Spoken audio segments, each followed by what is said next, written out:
जयपुर में आग का तांडव। दुर्गापुरा की रघु विहार कॉलोनी में आग लगी है। मकान में भीषण आग लगने से अफरा तफरी भी लग गई है और पुलिस भी मौके पर आधा दर्जन दमकल के साथ मौजूद है। फिलहाल आग बुझाने के प्रयास जारी हैं। सहयोगी यादवेंद्र भी हमारे साथ में मौजूद हैं, उनका भी हम रुख करते हैं। यादवेंद्र, दुर्गापुरा की रघु विहार कॉलोनी जहां पर मकान में आग लगी, हालांकि आपने बताया कि किसी तरह की जनहानि की कोई सूचना तो नहीं है, लेकिन आग अभी भी नहीं बुझी है, प्रयास अभी तक जारी है।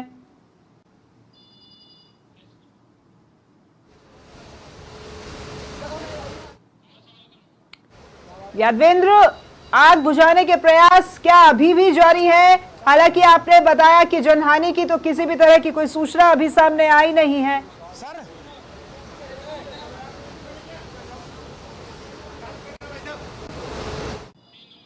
तो तस्वीर आप देख सकते हैं, ये दुर्गापुरा के रघु विहार इलाके का वो मकान जिसमें भीषण आग लगी है। यादवेंद्र हमारे साथ में जुड़े हुए हैं। यादवेंद्र, आप तक आवाज पहुंच पा रही है? यादवेंद्र, आप मौके पर मौजूद है। आग काफी भीषण है, यहाँ भी हम देख पा रहे हैं धुआं दूर तक उठ रहा है। केमिकल की पूरी फैक्ट्री, केमिकल की फैक्ट्री के अंदर जो है भीषण आग लगी हुई है। और खास बात यह है कि करीब आधा दर्जन से ज्यादा दमकल की जो गाड़ियां हैं वो मौके पर पहुंची है, लेकिन पिछले 2.5 से 3 घंटे का जो समय है वो आग पर काबू पाने के लिए यहाँ पर लगातार दमकल कर्मी जूझते हुए नजर आ रहे हैं, लेकिन अभी तक आग पर काबू नहीं पाया गया है। तस्वीरें आपको नजर आ रही होगी, यहाँ पर दमकल कर्मी किस तरीके से अपनी जान को जोखिम में डाल करके आग पर काबू पाने का प्रयास कर रहे हैं। लेकिन देखिए, सबसे बड़ी बात यह है कि पूरे इस रिहायशी इलाके के अंदर एक केमिकल की फैक्ट्री, यहाँ पर ईथर का जो काम था वो यहाँ पर इस फैक्ट्री के अंदर चलता था, लेकिन आप देखिए जिस तरीके से आग लगी है उस आग को देख करके अंदाजा लगा जा सकता है कि किस तरीके से भीषण आग ने दूसरे मकान को भी अपनी चपेट में ले लिया। 3 मंजिल का पूरा मकान है, उसके बाद एक मकान जो है और उसके उस मकान को भी जो है आग ने अपनी चपेट में ले लिया। हालांकि क्या काम होता था अंदर, किस तरह का केमिकल रखा हुआ था या किस प्रकार का प्लास्टिक का काम होता था, इन सब चीजों को लेकर के फिलहाल जांच की जाएगी, लेकिन आग अभी तक लगी हुई है। और देखिए, पिछले 1.5 से 2 घंटे से लगातार जो दमकल कर्मी हैं जो लगातार अपनी मशक्कत करते हुए नजर आ रहे हैं। यहाँ पर आग पर काबू पाने के यहाँ पर लगातार प्रयास किए जा रहे हैं और पूरा सामान जो है वो बाहर निकाल दिया गया। लेकिन एक देखिए, पूरा रिहायशी इलाका, और जैसे ही इस आग लगी है इस पूरे मकान में, उसके बाद दमकल कर्मी जो है मकान की दीवारें तोड़ कर अंदर घुसे हैं। मेरे जो कैमरे के पीछे जो सहयोगी हैं वो लगातार ये तस्वीरें दिखा रहे हैं और ये एक्सक्लूसिव तस्वीरें हैं। आप देखेंगे कि किस तरीके से आग लगातार बढ़ रही है और इस आग पर काबू पाने के लिए लगातार दमकल कर्मी जो है जूझते हुए नजर आ रहे हैं। करीब आधा दर्जन से ज्यादा दमकल की जो गाड़ियां पहले आ चुकी है और उन्होंने आग पर काबू पाने की कोशिश में लगातार फेरे लगाए जा रहे हैं। और देखिए, इसके सटा हुआ दूसरा जो मकान है, हम उधर भी जाएंगे, उस दूसरे मकान को भी जो है इस आग ने अपनी चपेट में ले लिया है।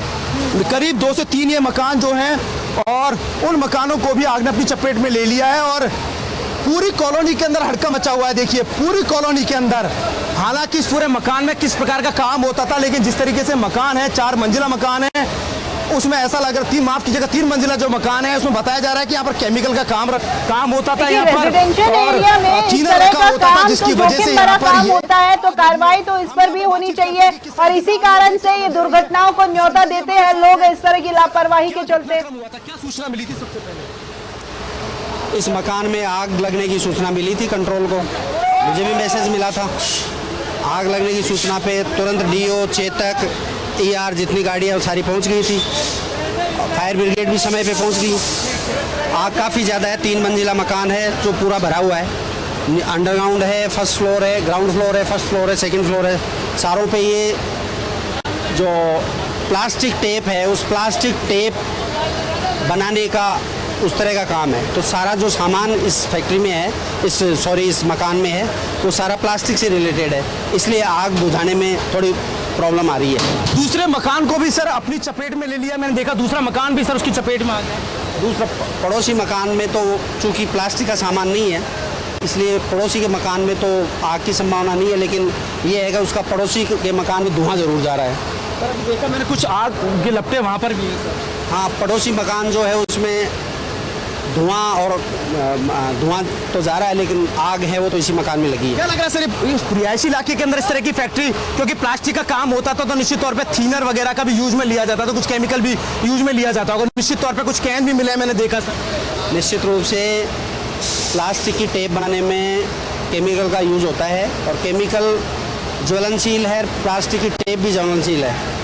इस मकान के संबंध में पास पड़ोसियों ने कोई भी आज तक सूचना नहीं दी कि इस मकान में इस तरह का ज्वलनशील पदार्थ का काम हो रहा है, अन्यथा इसके खिलाफ कार्रवाई की जाती है। निश्चित रूप से इस मकान में जो ये काम कर रहा है इसके खिलाफ निश्चित रूप से कार्रवाई, सख्त कानूनी कार्रवाई की जानी चाहिए। सर अब क्या जिस समय आग लगी उसमें कितने लोग थे क्या? अंदर मकान के अंदर नहीं थे। मकान में जब आग लगी उस समय इनके खुद के जो काम करने वाले लोग थे जो आग देख के बाहर आ गए। क्या वजह आ रही है आग की प्राइमरी कुछ उसमें? ये अभी जांच का विषय है, अभी कुछ पता लग नहीं पा रहा है। तो ये थे संजय शर्मा एसीपी जो बता रहे थे कि इस पूरी फैक्ट्री के अंदर टेप बनाने का काम होता था और सबसे बड़ी बात यह है कि इस टेप बनाने के लिए केमिकल का भी यूज लिया जाता था, थिनर का भी यूज में लिया जाता था। और काफी सामान जो आपको नजर आ रहा होगा कि पूरा रिहायशी इलाका, पूरे रिहायशी इलाके के अंदर इस तरह की फैक्ट्री को संचालित करना कितना कानूनी और कितना गैर कानूनी ये साफ तौर पर जाहिर होता है। लेकिन जिस तरीके से आग लगी है और पूरी रिहायशी इलाका, इतना पॉश इलाका, और उस पॉश इलाके के अंदर इस तरह की फैक्ट्री को संचालन करना, कैसे फैक्ट्री चल रही थी इसके बारे में जानकारी क्यों नहीं मिल पाई और किस तरीके से यहाँ पर ये लोग इस फैक्ट्री को चला रहे थे। भारी मात्रा में टेपों का भंडार जो आपको नजर आ रहा होगा वो इस फैक्ट्री के अंदर चलता था। इलीगल रूप से यहाँ पर पूरा काम होता था, परमिशन किसी भी प्रकार की नहीं थी। उसके बावजूद बिना परमिशन के यहाँ पर व्यावसायिक गतिविधियां पूरे मकान के अंदर संचालित थी। खास बात यह है कि यहाँ पर जो ये फैक्ट्री जो चल रही थी, इस फैक्ट्री में कुछ मजदूर जो काम कर रहे थे, नीचे भी काम कर रहे थे मजदूर, और जैसे ही आग लगी उसके बाद इन मजदूरों ने जो है निकल करके अपनी जान बचाई है। गनीमत यह रही कि जिस तरह में ये हादसा हुआ उस वक्त तमाम जो लोग थे वो सारे लोग निकल करके सामने आ गए, लेकिन सभी लोग अपनी जान पे खेल करके लगातार जद्दोजहद कर रहे हैं। और देखिए आज एक छोटी सी लापरवाही ने कितना बड़ा रूप ले लिया और उसी के चलते देखिए आज सैकड़ों लोगों की जो है यहाँ पर जान सांसद में आ गई। ये लापरवाही सिर्फ मकान मालिक की ही नहीं, क्योंकि रेजिडेंशियल एरिया में इस तरह का काम है अपने मकान में चलाना, तो पास पड़ोसियों को भी इसकी भनक तो पहले भी होगी, क्योंकि खुद ही इस लापरवाही के चलते वो इस तरह की दुर्घटनाओं को न्योता दे रहे हैं। जो है शिप्रापत थाना, उनकी टीम भी यहाँ पर आई हुई है, सभी यहाँ पर जूझते हुए नजर आ रहे हैं, सब एक दूसरे की मदद करने में लगे हुए हैं कि आखिरकार इस आग पर काबू पाया जाए। लेकिन चूंकि इस फैक्ट्री के अंदर प्लास्टिक का सामान रखा हुआ था, टेप रखी हुई थी, टेपों के बंडल रखे हुए थे, केमिकल के कैन भरे हुए थे, इसके अलावा ईथर रखा हुआ था जो कि बेसिकली टेप बनाने का यहाँ पर काम में लिया जाता है। ज्वलनशील पूरा सामान था और उसके बावजूद यहाँ पर किसी भी प्रकार का फायर सेफ्टी सिस्टम जो है इस आग में, इस पूरी फैक्ट्री के अंदर लगा हुआ नहीं था। तो ऐसे में उसके बावजूद यहाँ पर ये फैक्ट्री चल रही थी। लेकिन देखिए जैसे ही आग लगी उसके बाद पूरी कॉलोनी का हड़कंप मच गया। तमाम जो लोग थे कॉलोनी के लोग वो निकल करके सामने आ गए।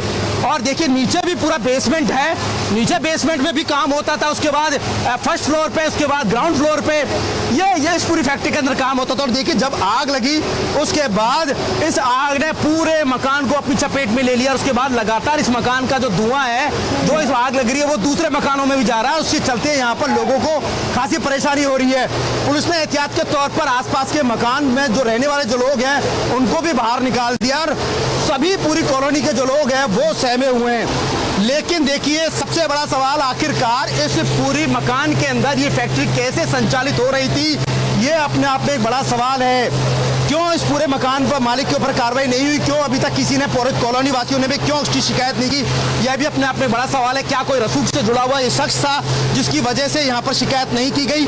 लेकिन जिस तरीके से आग लगी और जो सामान यहाँ से निकल रहा है, जो केमिकल के जो कैन जो इसमें रखे हुए थे, उसको देख करके साफ लगाया जा सकता है कि कितनी भीषण आग लगी है और उसके बाद कितना केमिकल जो है इससे पूरे मकान के अंदर रखा हुआ था। कुछ कैन के जो डब्बे जो हैं वो हम आपको तस्वीरों में दिखाएंगे कि ये संभवतः केमिकल से भरे हुए डब्बे, ये देखिए ये केमिकल है, ईथर से जुड़े हुए डब्बे हैं, ये इस पूरे फैक्ट्री से निकले हैं। तस्वीरें देख रहे होंगे कि एक पूरी छोटी एक फैक्ट्री संचालित करने के लिए हजारों लोगों को यहाँ पर उनकी जान को जोखिम में डाल देना कितना बड़ा अपराध है। और यहाँ पर शिकायत क्यों नहीं गई अब तक, ये भी अपने आप में बड़ा सवाल है। लेकिन इस तरह की रिहायशी कॉलोनी में प्राथमिकता ये आग बुझाना और तमाम जो लोग हैं उन्हें सुरक्षित रखना, जो कि अभी फिलहाल सुरक्षित है। फिलहाल धन्यवाद यादवेंद्र आपका।